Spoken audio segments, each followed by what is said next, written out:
The Great Hall of the Galactic Council was filled with delegates from across the known galaxy. Representatives from hundreds of worlds sat in their assigned seats, their different forms and colors creating a rainbow of alien life. The air hummed, with translation devices working overtime to convert thousands of languages into something everyone could understand. At the center of the hall stood Ambassador Hye-jin from the Alterian Federation.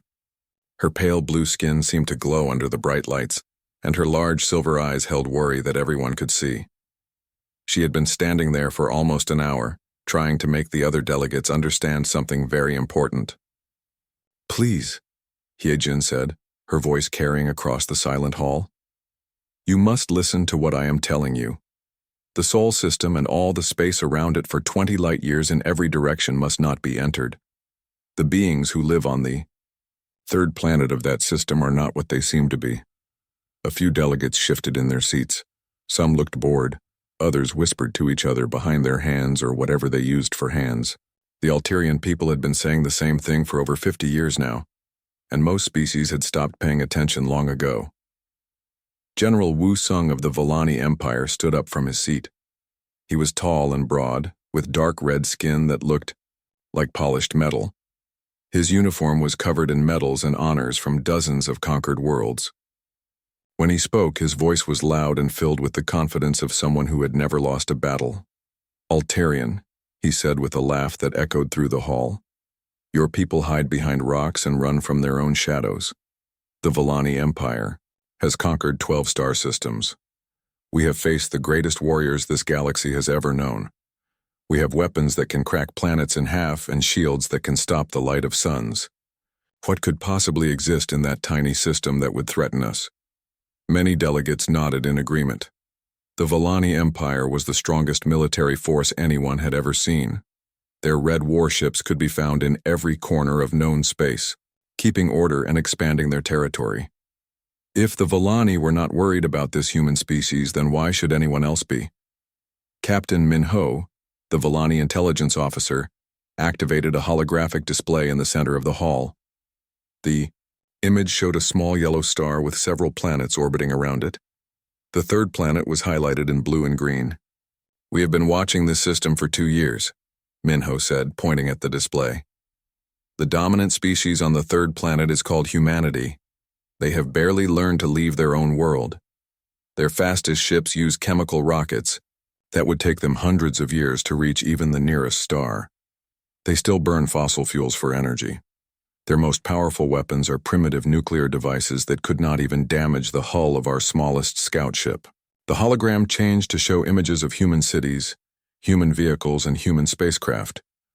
Everything looked simple and crude compared to the technology that filled the council hall. There were no energy shields visible, no plasma weapons, no faster-than-light drives. Just a species that seemed to be taking its first baby steps into space. "They have not even established permanent colonies on their own moon," Min-ho continued. "Their population is concentrated on a single world. One planet barely defended, with a species that appears to have no real military technology. I have seen more dangerous threats in a single asteroid field." Ambassador Hye-jin shook her head, her silver eyes becoming brighter with desperation. "You are making a terrible mistake. My people have deep space scouts who have been monitoring that region for 300 years. We have detected energy signatures that should not exist. We have seen gravitational distortions that defy every law of physics we understand. The space around their world bends and twists in ways that make our scientists afraid to even think about what could cause such effects." "Energy signatures," General Wu Sung said with another laugh. "Gravitational distortions. You speak of sensor ghosts and space weather, Alterian. Every system has such things. It means nothing." But Hye-jin was not finished. She moved closer to the holographic display and pointed at the empty space around Earth. 3 months ago, one of our long-range scouts detected something near their system. A massive energy pulse that lasted for exactly 1 second. In that 1 second, the energy output was greater than what our entire civilization produces in a full year. When our scout tried to get closer to investigate, every system on the ship simply stopped working. The crew had to drift in dead space for 6 days before their technology started functioning again. This caused some murmur in the hall. A few delegates leaned forward with interest. An energy pulse of that magnitude was not something that happened naturally. "Where did this pulse come from?" asked Councillor Dongsik of the Hegemony Union. "That is what frightens us," Hyejin replied. "Our sensors could not locate the source. It appeared to come from everywhere in their system at once, as if the entire region of space had suddenly decided to release energy. But here is the part that should terrify you all. When our scouts analyzed the energy signature afterward, they found something impossible. The pulse was not random. It was controlled. It was precise. And it was clearly artificial." The hall became very quiet. Even General Wu Sung seemed less certain than before. Hyejin pressed on, knowing this might be her only chance to make them understand. That energy pulse was not a weapon being fired. It was not a ship exploding or a star going nova. Our best scientists believe it was some kind of scanning beam. Someone in that system wanted to know exactly who was watching them and what our capabilities were. They learned everything about our scout ship in 1 second, and then they made every piece of technology on that ship stop working just to prove they could do it. "One incident," Captain Minho said, though he sounded less confident now. "Space is full of strange phenomena. It proves nothing." "Then explain this," Hyejin said, and the holographic display changed again. Now it showed a star chart covering a huge region of space around the Sol system. Hundreds of small dots marked the locations of various ships and probes that had ventured into that area over the past century. "Every exploration mission sent into that region has experienced problems," Hyejin continued. "Ships lose power. Navigation systems fail. Communications stop working. Some crews report seeing things that should not exist. Structures in space that appear solid but cannot be detected by any sensor. Ships that seem to be watching from impossible distances.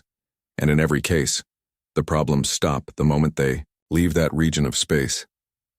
She paused to let this information sink in before continuing. "But the most disturbing reports come from the few missions that tried to get close to their home world. 3 different expeditions from 3 different species have attempted to study Earth from a distance. All 3 expeditions simply vanished. No distress signals, no wreckage found, no explanation. They were there one moment and gone the next." General Wusung stood up again, but this time he looked more thoughtful than dismissive. "Even if what you say is true, Altarian, it changes nothing. The Volani Empire has faced unknown technologies before. We have encountered species with abilities we did not understand. We studied them, we learned from them, and we conquered them. If this humanity possesses some advanced technology they are hiding, then we will take that technology and add it to our own." "You still do not understand," Hyejin said, and for the first time her voice carried real fear instead of just worry. "We are not talking about a species that has 1 or 2 advanced technologies. We are talking about a species that appears to have complete control over the fundamental forces of the universe.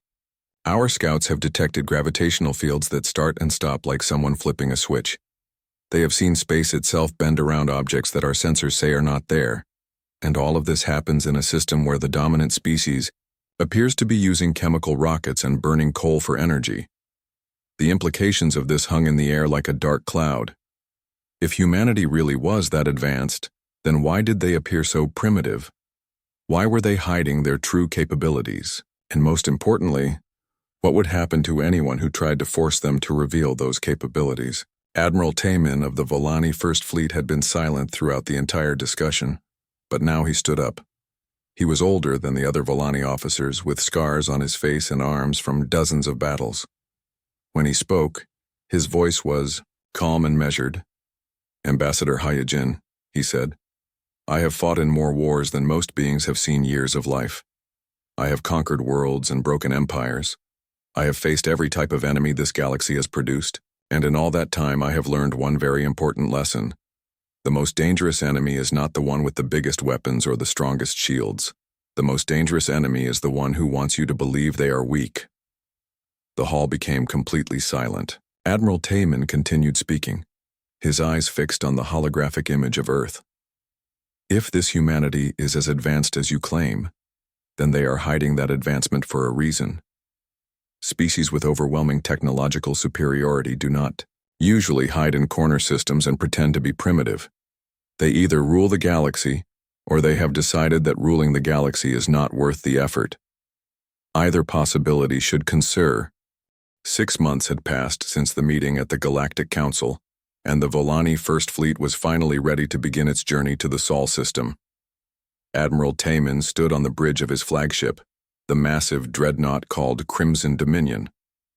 Through the main viewport, he could see hundreds of other ships stretched out in perfect formation, their red hulls gleaming under the light of distant stars. 800 ships in total, 50 dreadnoughts like his own, each one capable of destroying a small moon. 200 heavy cruisers armed with plasma cannons that could melt through any known armor. 300 destroyers designed for speed and striking power. And 250 support vessels carrying everything the fleet would need for an extended campaign far from home. It was the largest military force in Volani history, and probably the largest fleet any single species had ever assembled. Every ship was crewed by experienced warriors who had fought in dozens of battles across the galaxy. Every weapon system had been tested and proven in actual combat. Every defensive system had been upgraded with the latest technology the Empire could produce. Commander Sun Young approached the Admiral's position at the center of the bridge. She was young for such a high rank, but she had earned her position through skill and courage in battle. Her tactical abilities were respected throughout the fleet. "Admiral," she said, saluting crisply. "All ships report ready for departure. Fleet Admiral Jin Su sends his compliments and wishes us victory in this mission." Admiral Taman nodded, though he did not look as confident as his officers expected. The conversation with Ambassador He Jin 6 months ago still bothered him, even though all the intelligence reports suggested that humanity posed no real threat to the Empire. "Very well, Commander," he said.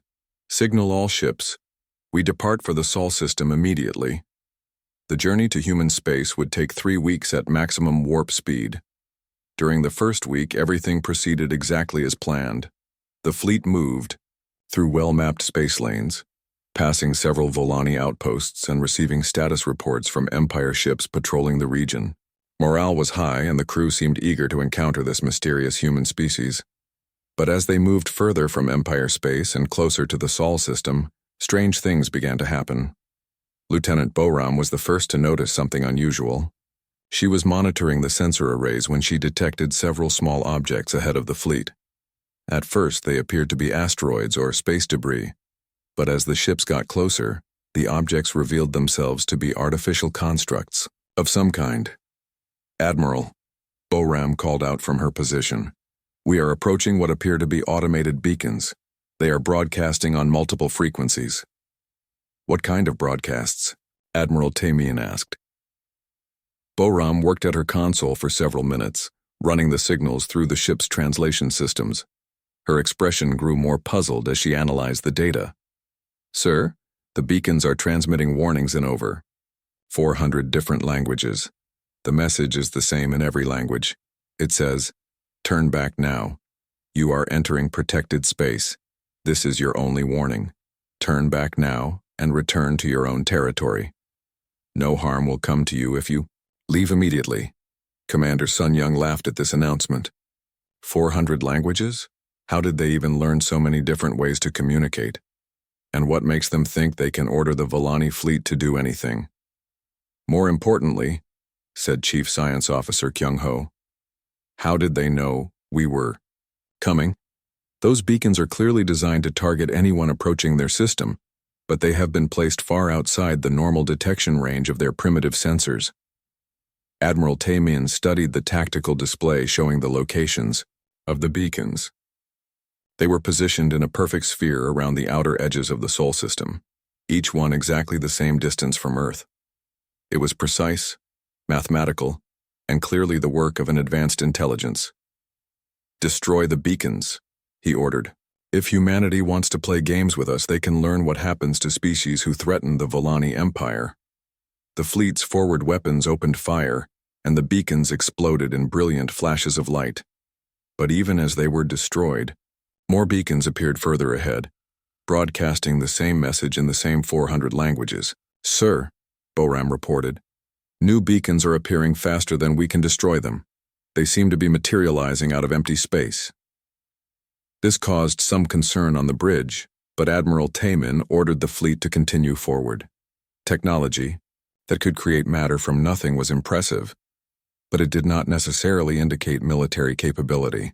Perhaps humanity was more advanced than the intelligence report suggested, but advanced technology did not automatically mean they knew how to fight a war.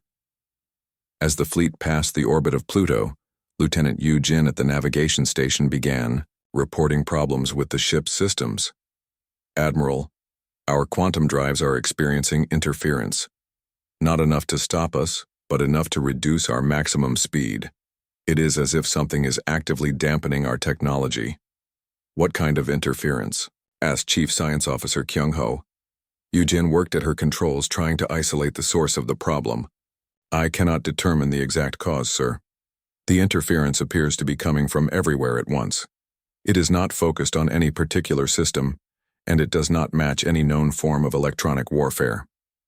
Commander Sun Young moved to the tactical station and began running diagnostics on the ship's weapons and defensive systems. After several minutes, she turned to the Admiral with a troubled expression. "Sir, all of our systems are functioning, but they are operating at reduced efficiency. Our weapons are charging more slowly, our shields are requiring more power to maintain, and our sensors are having difficulty penetrating more than a few light minutes ahead of the fleet." This was definitely cause for concern. The Volani had encountered electronic warfare before, but nothing that could affect an entire fleet from such a great distance. Whatever was causing the interference, it was operating on a scale that exceeded anything in their experience. "Sir," called out Lieutenant Boram from the sensor station, "I am detecting massive gravitational distortions throughout the system. The readings do not make sense according to any physics I understand." Admiral Tamin moved to look at her displays. The gravitational map of the Sol system showed patterns that should have been impossible. Gravity fields were bending and shifting in ways that suggested the presence of incredibly massive objects, but the visual sensors showed nothing except empty space. "Could these distortions be natural phenomena?" the Admiral asked. Chief Science Officer Kyung-ho shook his head slowly. "Admiral, I have studied gravitational mechanics for 30 years. What we are seeing here violates several fundamental laws of physics. Gravity does not behave this way unless it is being artificially manipulated by technology far beyond our current understanding." The fleet continued its advance, passing Neptune and Uranus without encountering any obvious threats. But the gravitational distortions grew stronger, and the interference with their technology became more pronounced. Several ships reported that their navigation computers were having difficulty maintaining accurate positions. As they approached the orbit of Saturn, the fleet encountered something that made everyone on the bridge stop and stare in amazement. "Admiral," Lieutenant Boram said, her voice filled with awe, "Saturn's rings are moving." On the main view screen, the image of Saturn appeared exactly as it should, with its famous rings of ice and rock circling the giant planet. But as they watched, the rings began to shift and reorganize themselves. What had appeared to be random chunks of debris slowly formed into geometric patterns, creating structures that were clearly artificial. "Those are not ice rings, Chief Science Officer," Kyung-ho said quietly. "Those are construction materials. Someone has been using Saturn's ring system as a supply depot for building something enormous." "Building what?" Commander Sun Young asked. The answer became clear as the ring material continued to reorganize. Within the space of 30 minutes, the debris had formed itself into what could only be described as a massive weapon platform. It was larger than any space station the Volani had ever constructed, and it was clearly designed for military purposes. "Sir," reported the tactical officer, "I am detecting multiple weapon systems on that platform. Energy weapons, projectile weapons, and some kind of devices that I cannot identify." Admiral Tamin felt a cold sensation in his stomach. If humanity could build something that large without anyone in the galaxy knowing about it, then what else might they have hidden throughout their system? "Continue the advance," he ordered, though his confidence was beginning to waver. "But increase our alert status and prepare all weapons for combat." As the fleet moved closer to Jupiter, they encountered more evidence of humanity's hidden capabilities. What had appeared to be Jupiter's great red spot, a natural storm that had raged for centuries, suddenly changed from a swirling mass of gas into what was clearly a massive sensor array. The storm had been camouflage, hiding technology that was now scanning the Volani fleet with frightening intensity. "Admiral," Lieutenant Boram called out, her voice tight with worry. "That sensor array is penetrating our shields as if they do not exist. It is scanning our ships down to the molecular levy." Deep within an asteroid that floated quietly in the belt between Mars and Jupiter, Dr. Yunseo sat at her monitoring station, reviewing the final sensor readings from her deep space equipment. The asteroid looked like any other piece of space, rock from the outside, but inside it had been carefully hollowed out and converted into one of humanity's most advanced observation posts. For the past 3 weeks, she had been watching the Volani fleet's slow approach to the inner solar system. Every ship had been catalogued, every weapon system had been analyzed, every tactical formation had been studied and understood. The humans knew exactly what they were facing, and they were prepared. Dr. Yunseo activated her quantum communicator, which connected her instantly to the Terran Defense Command buried deep beneath the Pacific Ocean on Earth. The technology used, principles that the Volani Empire would not discover for another 1,000 years, allowing instantaneous communication across any distance. "Control, this is Watchtower 7, she said in a calm, professional voice. "The Volani have ignored all warnings and are now within the inner system. Their fleet consists of 800 ships with approximately 4 million crew members aboard. They have demonstrated hostile intent and have destroyed multiple warning beacons. I recommend we proceed to Prometheus Protocol." The response came immediately from Admiral Jin A, speaking from the command center that existed in a location that did not appear on any star charts.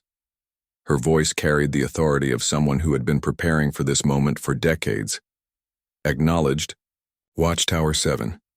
The Galactic Council has been monitoring this situation, and several species have already registered formal complaints about Volani aggression.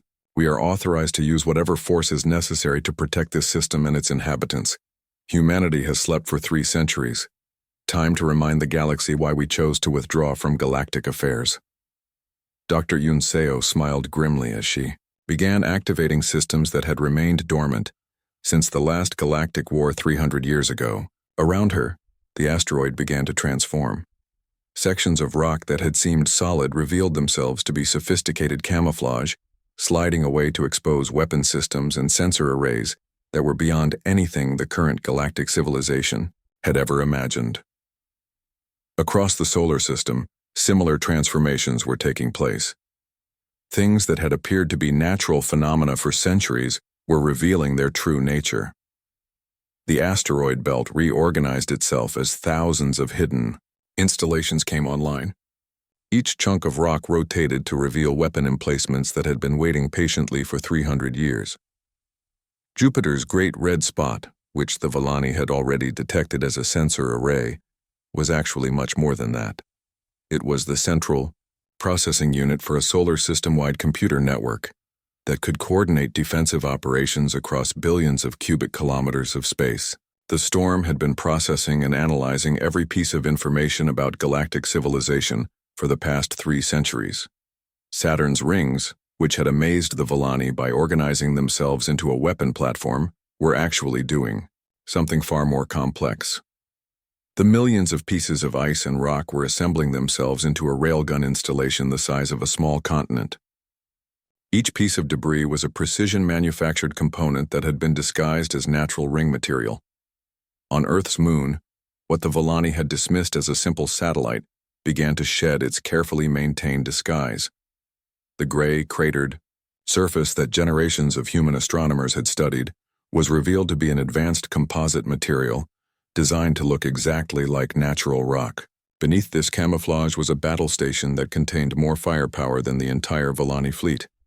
But the most impressive transformation was taking place on Mars itself. What had appeared to be a dead red planet covered with ancient craters and dried riverbeds was actually humanity's primary fortress world. The entire planet had been converted into a military installation 300 years ago, and every surface feature was either a weapon emplacement, or a sensor array. Commander So Young stood in the command center buried kilometers beneath the Martian surface, watching tactical displays that showed the positions of every ship in the Volani fleet. She had been waiting for this day since she graduated from the Terran Defense Academy 50 years ago. Her job was to coordinate the solar system's defenses, and she was very good at her job. "All stations report ready," she announced to the command center. "Solar defense grid is fully operational. All weapon systems are charged and targeting solutions are locked. Shall I open communication with the Volani fleet?" Admiral Jinneh's voice came through the speakers. "Open all channels, Commander. Let them know exactly what they are facing." Commander So Young activated the communication system that could reach every ship in the Volani fleet simultaneously. When she spoke, her voice was broadcast in perfect Volani with no trace of an accent. The translation was so perfect that it seemed she had been speaking their language her entire life. "Volani fleet. This is Commander So Young of the Terran Defense Command. You were warned repeatedly to stay away from this system. You chose not to listen. Humanity extends one final courtesy. Surrender now, and your crews will be returned to Volani space unharmed. Continue your advance, and you will discover why. The wise species of this galaxy leave Earth's region undisturbed." On the bridge of the Crimson Dominion, Admiral Taman stared at the tactical displays with growing horror. His sensors were finally penetrating the sophisticated camouflage that had hidden humanity's true capabilities, and what he was seeing challenged everything he thought he knew about galactic civilization. "Sir," Lieutenant Boram reported, her voice shaking with disbelief. "I am detecting weapon systems throughout this entire system. Not just a few installations, thousands of them, maybe tens of thousands. The energy readings are... Admiral, some of these weapons are showing energy output levels that exceed our most powerful ship-mounted systems." Chief Science Officer Kyung-ho was studying his own displays with an expression of complete confusion. "Admiral, the gravitational distortions we detected earlier are not natural phenomena and they are not random. They appear to be some kind of controlled gravitational field generators. Humanity has somehow learned to manipulate gravity itself." Commander Sun Young looked up from the tactical station with fear in her eyes. "Sir, my computers are having difficulty processing all the target information. There are so many weapon systems active in this solar system that our targeting computers cannot keep track of them all. But it was Captain Dong Hyun's report from the scout ship Swift Retribution that truly drove home the magnitude of their situation." "Admiral," his voice came through the communication system tight with panic. "I have managed to penetrate some of their camouflage systems. Sir, this entire solar system is artificial. Every planet, every moon, every asteroid has been converted into some kind of military installation. We are not facing a species that happens to have advanced technology. We are facing a species that has converted their entire star system into the most powerful fortress in galactic history." Admiral Taman felt something cold settle in his stomach. The warnings from Ambassador Hai-Jin suddenly seemed prophetic, rather than paranoid. He was beginning to understand that his fleet had not come to conquer a primitive species. They had walked into a trap that had been 3 centuries in the making. "How is this possible?" he asked, though he was not sure he wanted to hear the answer. It was Chief Science Officer Kyung-ho who provided the explanation, and his voice was filled with awe and terror in equal measure. "Admiral, I believe we are dealing with a species that has mastered technologies we have never even imagined. Gravitational manipulation, matter conversion, energy manipulation on a stellar scale, and camouflage systems so sophisticated that they fooled every sensor in the galaxy for 300 years. This is not simply advanced technology. This is technology so far beyond our current capabilities that we might as well be trying to fight gods." The communication from Commander So Young had reached every ship in the fleet, and Admiral Taman could see on his tactical display that several of his captains were requesting permission to withdraw. Some of the smaller ships had already begun to slow their advance, clearly recognizing that they were facing something beyond their ability to handle. But General Wu Sung, who had been monitoring the situation from his position on the bridge, was not ready to accept defeat. "Admiral," he said, his voice filled with anger and wounded pride, We cannot allow this species to threaten the Volani Empire, no matter how advanced their technology might be. We represent the honor of our people. We cannot return home and report that we were frightened away by threats and impressive displays. General, Admiral Taymin replied carefully, we are not dealing with threats and displays. We are dealing with the most advanced military installation any of us has ever encountered. Perhaps discretion would be the better part of valor in this situation, but General Wu Sung shook his head firmly. Discretion is another word for cowardice, Admiral. The Volani Empire has never retreated from any enemy, and we will not start now. Order the fleet to attack. Let these humans learn what happens when they threaten superior beings. Admiral Taymin looked around his bridge at the face.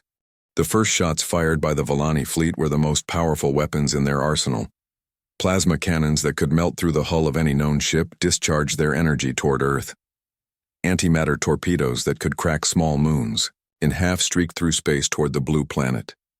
Reality warping devices that bent the laws of physics themselves were unleashed with the full fury of Volani military might.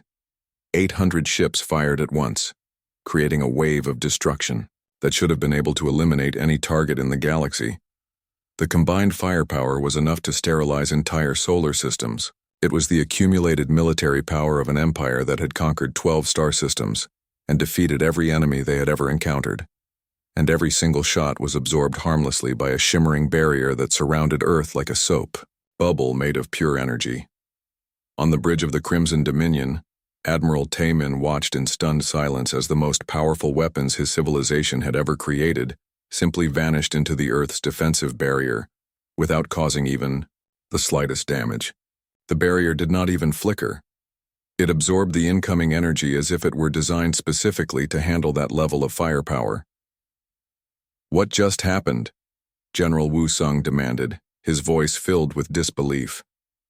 Chief Science Officer Kyung Ho was studying his sensor readings with an expression of complete confusion. Sir, our weapons did not fail. They functioned perfectly. The energy reached the target exactly as intended. But somehow, that barrier around Earth absorbed everything. We threw at it, not deflected, not dispersed. Absorbed. As if their defensive system was designed to consume energy and convert it into something else. Convert it into what? Admiral Taymin asked.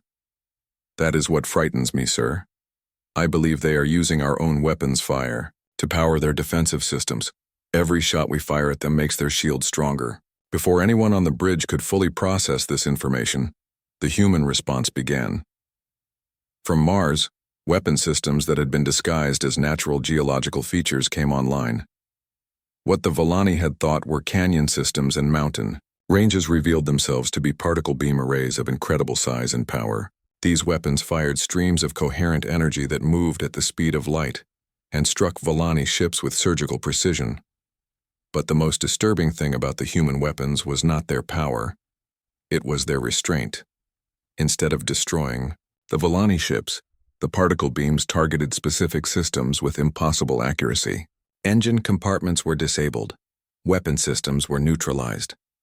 Life support remained untouched. It was as if the humans knew the exact design specifications of every ship in the Volani fleet. Captain Min Wu, commanding the heavy cruiser, Stellar Hammer, found his ship helpless within minutes of the human counterattack beginning. Admiral, he reported over the communication system, all of our weapons are offline. Our engines are not responding. But our life support is functioning perfectly. Sir, they are not trying to kill us. They are trying to capture us. This realization spread throughout the fleet as ship after ship reported the same situation. The humans were systematically disabling every Volani vessel without harming the crews. It was a level of precision and control that exceeded anything in galactic military history.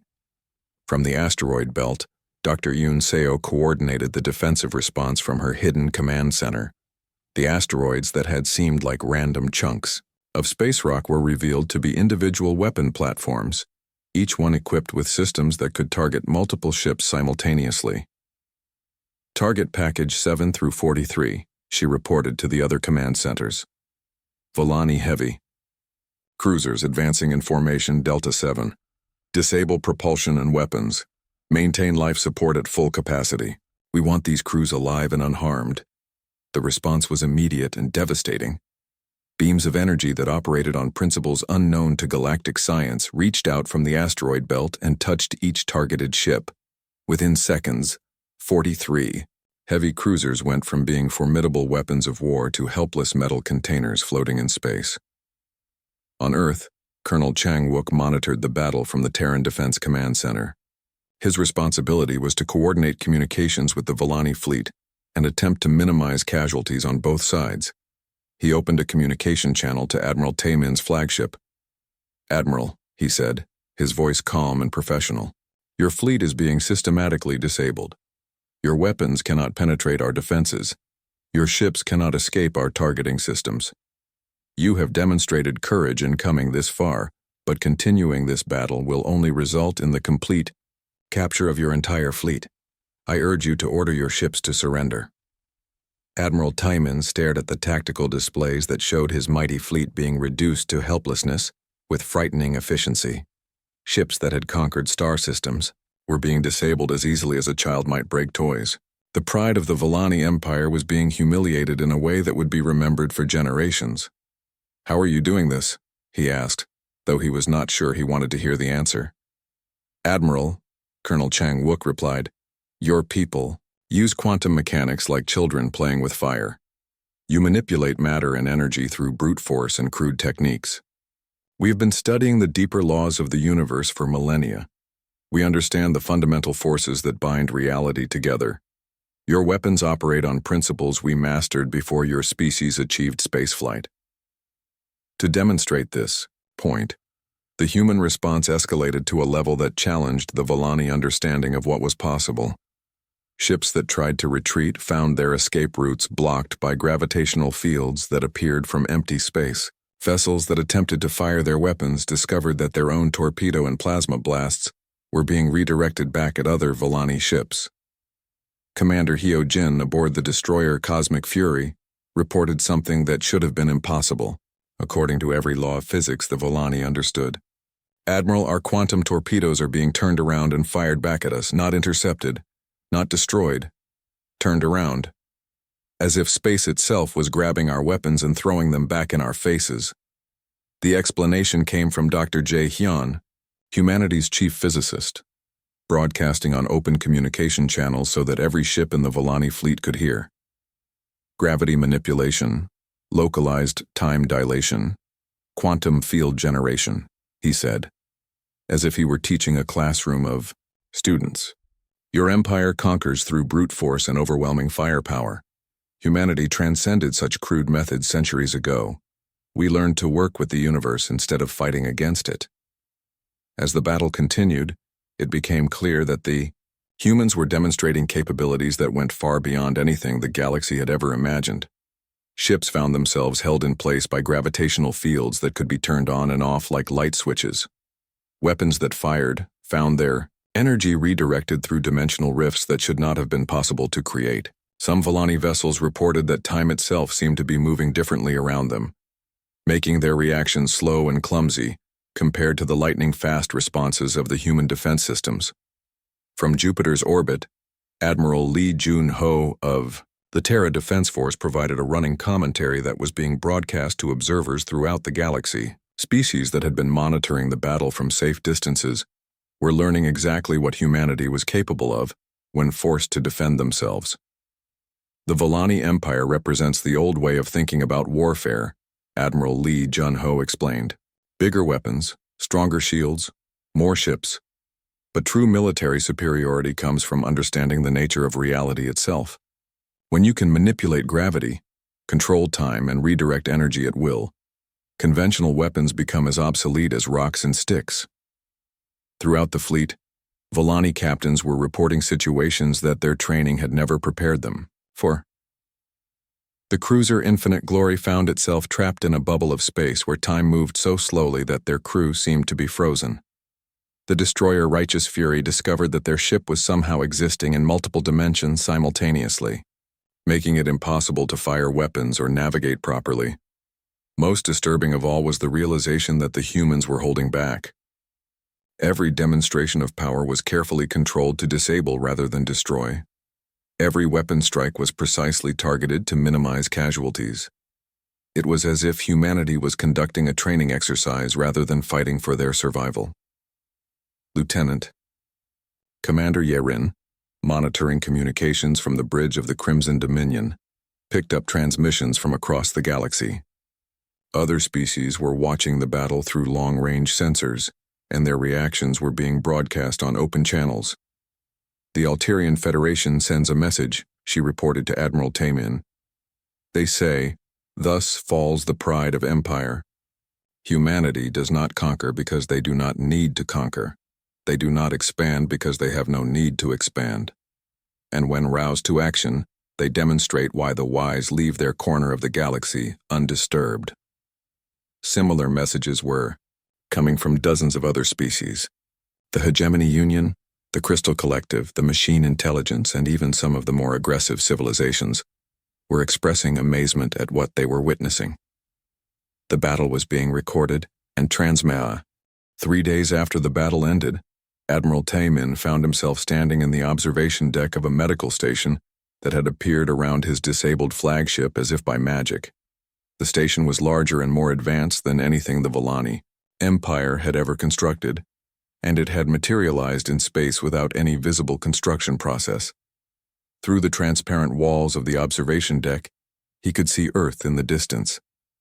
That small blue planet that had seemed like such an easy target now appeared different to his eyes. He knew that beneath its peaceful appearance lay defensive systems that could destroy entire fleets, and a civilization that had mastered technologies his people could barely imagine. Dr. C. Young, humanity's chief medical officer, approached him with a datapad in her hands. She was a small woman with kind eyes, and her manner was gentle rather than triumphant. Over the past 3 days, she and her medical teams had been treating wounded Volani crew members with technology and techniques that exceeded anything available in galactic civilization. "Admiral," she said respectfully, "the medical treatment of your people is complete. Every wounded crew member has been healed using our regenerative technology.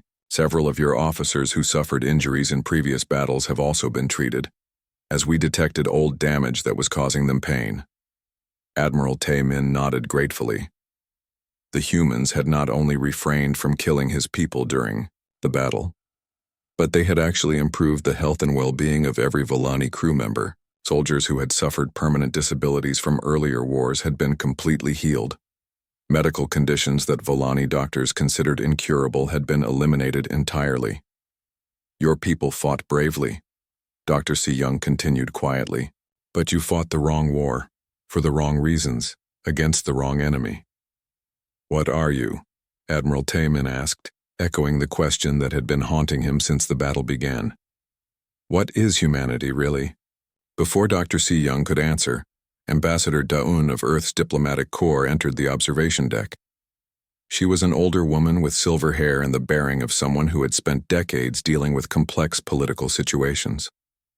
Her uniform bore no military insignia, but she carried herself with the authority of someone accustomed to making important decisions. "We are what you might become, given time and wisdom," Ambassador Daun replied, having overheard the Admiral's question. "Your empire conquers through strength and fear. Ours endures through understanding and patience.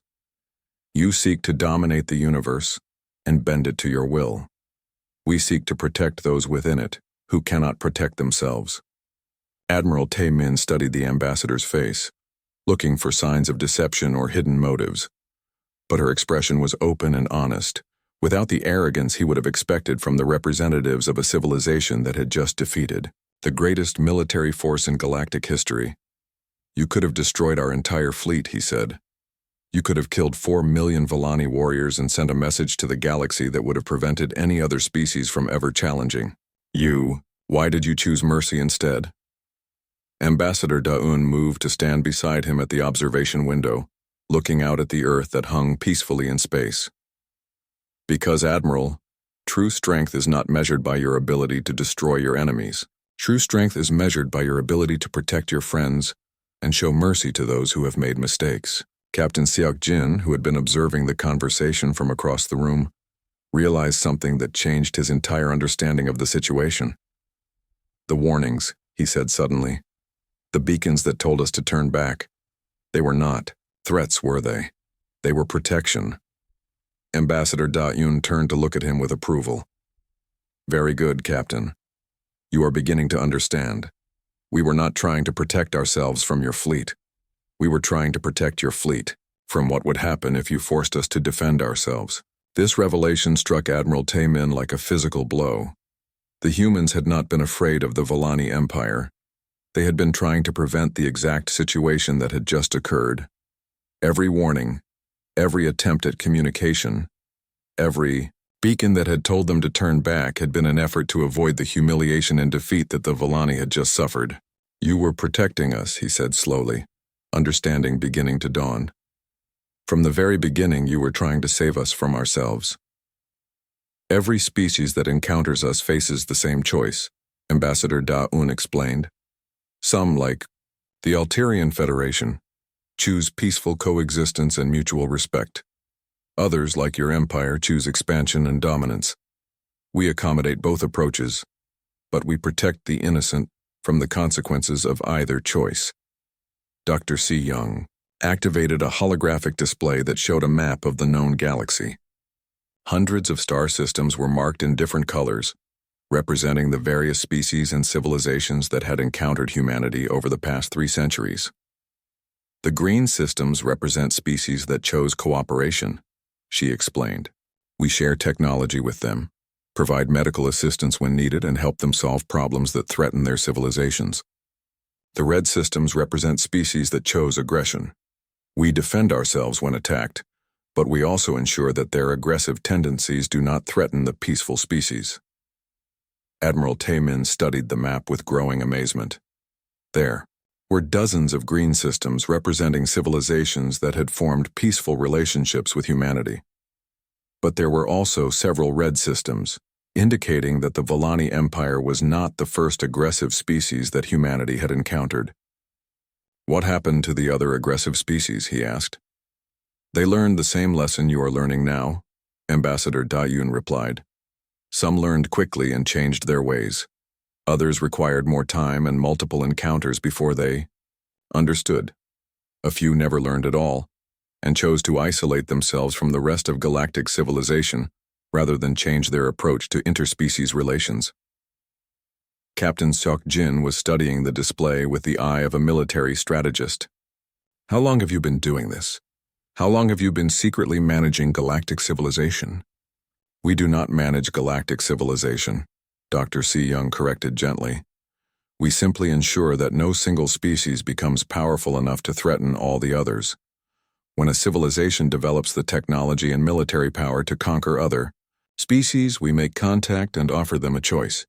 Join the galactic community as equals, or face the consequences of continued aggression.